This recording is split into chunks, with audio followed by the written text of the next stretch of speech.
the brave son of federalism, Shri Kejriwal, to address this gathering.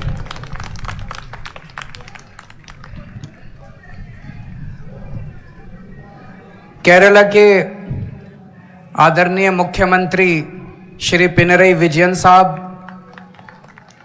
Punjab के लोकप्रिय मुख्यमंत्री श्री भगवंत मान साहब, मंच पे मौजूद कई राज्यों के और कई पार्टियों के आज यहाँ पे आए हुए सभी नेतागण और मंत्रीगण और यहाँ पे आए हुए सभी भाइयों बहनों, आप सब लोगों को मेरा नमस्कार, सबको मेरा प्रणाम।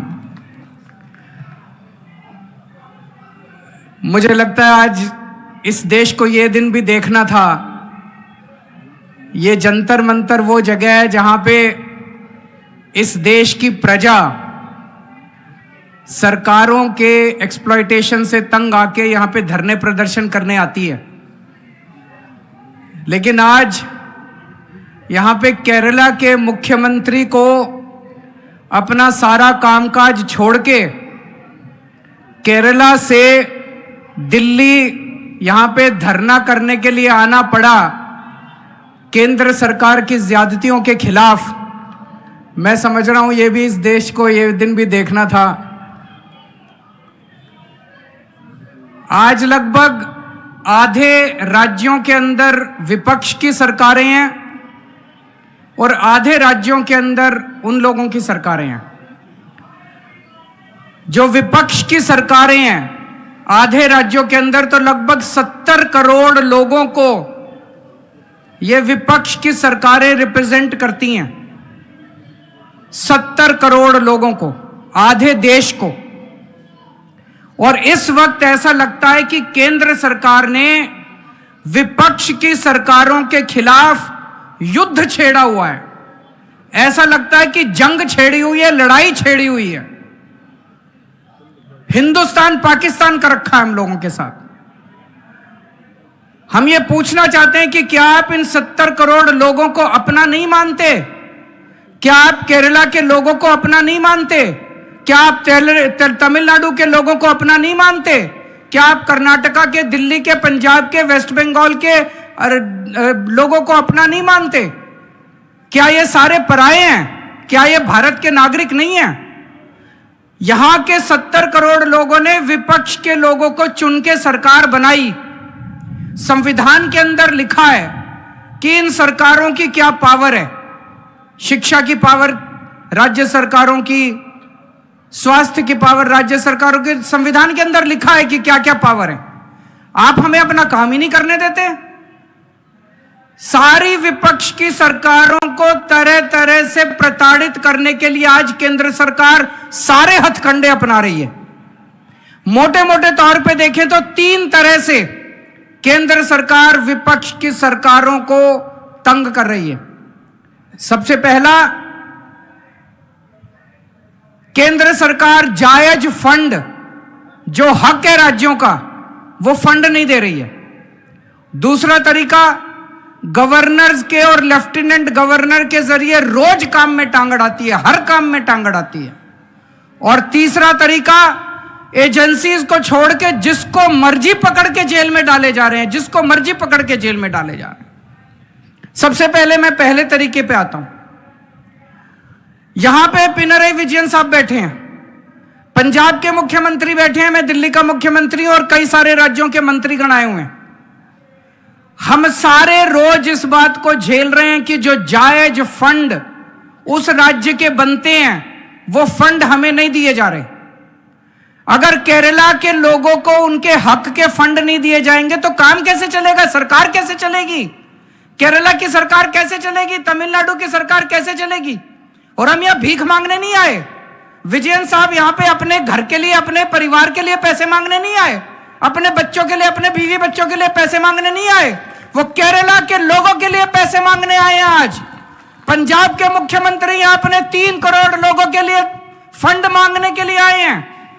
मैं दिल्ली का मुख्यमंत्री अपने दिल्ली के 2 करोड़ लोगों का हक मांगने के लिए आया हूं। संविधान में लिखा है कि कितना पैसा किस सरकार को मिलेगा। ये वाला टैक्स आएगा, मैं इनकम टैक्स में था, ये थोड़ा सा ज्यादा जानता हूं इसको। तो कितना फंड कौन सी सरकार कितना फंड इस्तेमाल करेगी, कैसे इस्तेमाल करेगी, फाइनेंस कमीशन होगा, फाइनेंस कमीशन तय करेगा, ये पैसा केंद्र के पास जाएगा, ये पैसा राज्य सरकार। अरे जो हमारा हक है, हमारा नहीं, लोगों का हक है, केरला के लोगों का हक है, तमिलनाडु के लोगों का हक है, वेस्ट बंगाल के, पंजाब के, दिल्ली के लोगों का हक है, वो हक आप कैसे छीन सकते हैं लोगों का? आप उनका काम कैसे रोक सकते हैं?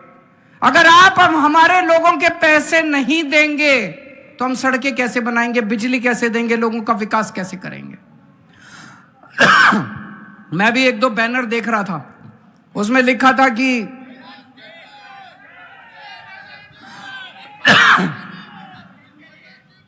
केरला के 8400 करोड़ रुपए रोके हुए हैं। और मान साहब से मैं थोड़े दिन पहले बात कर रहा था, पंजाब के भी 8000 करोड़ से ज्यादा फंड रोके हुए हैं।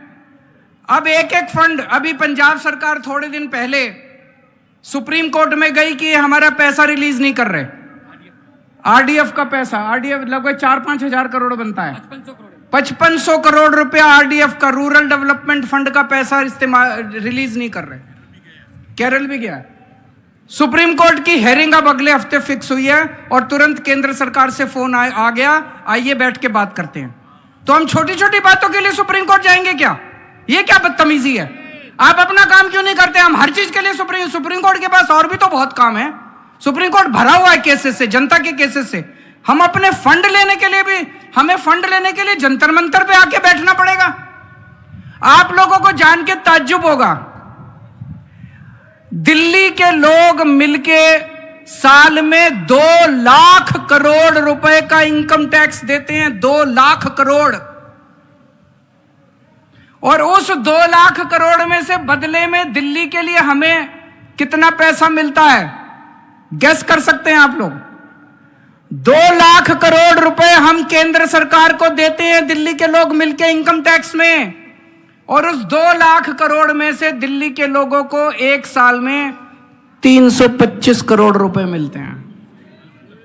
इतना तो अंग्रेजों ने भी नहीं लूटा होगा 100 साल में जितना ये लोग लूट रहे हैं। ये तो हद हो गई है। तो कपिल सिब्बल साहब का स्वागत है। दूसरी चीज, गवर्नर्स और लेफ्टिनेंट गवर्नर्स के जरिए ये जिस तरह से सरकारों को तंग कर रहे हैं, संविधान के अंदर साफ साफ लिखा है कि ये हमारे सब्जेक्ट्स हैं। उन सब्जेक्ट्स के अंदर भी रोज गवर्नर हर राज्य के अंदर टांग अड़ा रहे हैं। सबसे इंटरेस्टिंग तो अभी पंजाब के अंदर हुआ। पिछले साल पंजाब सरकार ने बजट सेशन, अपनी असेंबली का बजट सेशन कॉल करने के लिए गवर्नर के पास फाइल भेजी। गवर्नर ने बजट सेशन करने की परमिशन नहीं दी। सोचिए, एक चुनी हुई सरकार, फुल स्टेट, उसका मुख्यमंत्री, उसकी कैबिनेट प्रस्ताव पारित करके कहती है कि हम फलानी तारीख से बजट सेशन बुलाएंगे और उसमें राज्य का अगले साल का बजट पास करेंगे। गवर्नर ने बजट सेशन की भी परमिशन नहीं दी। अल्टीमेटली सुप्रीम कोर्ट जाना पड़ा। सुप्रीम कोर्ट ने गवर्नर को खूब लताड़ा। लेकिन प्रॉब्लम यह है कि इनको लताड़ का, गाली गलौज का, इनको सुप्रीम कोर्ट रोज लताड़ता है इन लोगों को, इनको कोई फर्क ही नहीं पड़ता। तो इस तरह से दिल्ली के अंदर तो आप सब लोग देख ही रहे हैं कि हर काम के अंदर किस तरह से लेफ्टिनेंट गवर्नर हर काम के अंदर, छोटे से छोटे काम के अंदर टांग अड़ा रहे हैं। और तीसरा तरीका है ईडी। यह अब इनका एक नया हथियार आ गया, ईडी। अभी तक इस देश के अंदर यह कानून होता था कि अगर आपने कोई क्राइम किया तो उसकी जांच होती थी, फिर उसमें मुकदमा चलता था। मुकदमे में तय होता था कि कौन कौन दोषी है, कौन कौन निर्दोष है। जो दोषी है उसको सजा मिलती थी, वो जेल जाता था। मुकदमे के बाद, मुकदमा खत्म होने के बाद आदमी जेल जाता था जिसको दोषी माना जाता था। अब ये अब तय कर लेते हैं कि इसको जेल भेजना है, तो उसको पकड़ लेते हैं, उसको जेल में डाल देते हैं। फिर सोचते हैं अब इस पे क्या मुकदमा करें, इस पे क्या केस बनाएं। फिर ये केस बनाते हैं और केस बनाने के बाद फिर वो तब तक जेल में रहता है जब तक कि मुकदमा पूरा ना हो जाए और वो निर्दोष साबित ना हो जाए। हमारे देश के अंदर 15-15 साल लग जाते हैं मुकदमे पूरे होने में। तो 15-15 साल किसी को भी पकड़ के जेल, यह भी पीएमएलए जो कानून लेके आए उसमें ही लिखा है कि जब तक उस आदमी को, किसी को भी पकड़ के जेल में डाल दो और जब तक उस आदमी का मुकदमा पूरा नहीं हो जाता, वो निर्दोष साबित नहीं हो जाता, तब तक वो जेल से बाहर नहीं आएगा। ये तो बहुत खतरनाक है। अभी हेमंत सोरेन साहब को इन्होंने जेल में डाल दिया, अभी तक उनके ऊपर कुछ भी साबित नहीं हुआ है, अभी उनके ऊपर मुकदमा नहीं चला है, अभी मुकदमा शुरू भी नहीं हुआ है, अभी जांच चल रही है। लेकिन अगर मुकदमे को 15 साल लगे तो हेमंत सोरेन साहब 15 साल जेल में रहेंगे। और ये तो किसी को भी कर दें, कल मुझे पकड़ के जेल में डाल देंगे, विजयन साहब को पकड़ के जेल में डाल देंगे, स्टालिन साहब को पकड़ के जेल में डाल देंगे, सीतारामैया साहब को पकड़ के जेल में डाल देंगे, सुखविंदर जी को, किसी भी को भी पकड़ के जेल में डाल देंगे और सरकार गिरा देंगे। हेमंत सोरेन साहब को जेल में डाला, उसके बाद 48 घंटे तक ये लोग तोड़ने की कोशिश करते रहे, जेएमएम को तोड़ देते हैं। ये तो भगवान का भला और जेएमएम वालों का महान है, जेएमएम वाले जो टूटे नहीं इनके सामने। तो ये अब ये किसी भी को भी पकड़ के जेल में डाल देंगे, उसकी सरकार तोड़ देंगे और फिर अपनी सरकार बना लेंगे। ये क्या चल रहा है इस देश के अंदर? कह रहे हैं केजरीवाल भ्रष्ट है। मैं पूछना चाहता हूं, मैंने दिल्ली में बिजली फ्री कर दी दिल्ली के अंदर, मध्य प्रदेश में, गुजरात में, उत्तर प्रदेश में सबसे महंगी बिजली मिल रही है देश में। तो बिजली फ्री करने वाला चोर है कि बिजली महंगी करने वाला चोर है? दिल्ली में मैंने सबका इलाज मुफ्त कर दिया, चाहे गरीब हो चाहे अमीर हो, सरकारी अस्पताल में चले जाओ, सबका दवा दारू सब फ्री। मध्य प्रदेश में, गुजरात में, उत्तर प्रदेश में चले जाओ, इतना महंगा इलाज, सरकारी अस्पतालों का बेड़ा गर्क कर दिया इन लोगों को।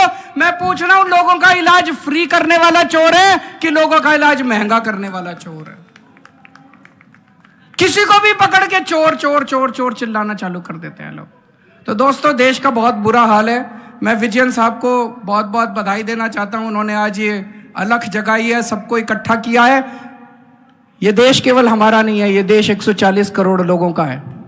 और आज मैं बीजेपी वालों को कहना भी चाहता हूं, समय का चक्र घूमता है, समय बड़ा बलवान है, अहंकार मत करो। भगवान ना करे कल समय का चक्र जब घूमेगा और तुम इधर होगे और हम उधर होंगे, कहीं ऐसा ना हो कि यही कानून तुमको खाने के लिए दौड़े उसके बाद। जय Hind. Thank you, Kejriwal ji, for the powerful speech. സർക്കാരുകളെ അട്ടിമറിക്കാൻ കുതിരക്കച്ചവടം മാത്രം പോരാതെ വരുമ്പോൾ മുഖ്യമന്ത്രിമാരെയും നേതാക്കന്മാരെയും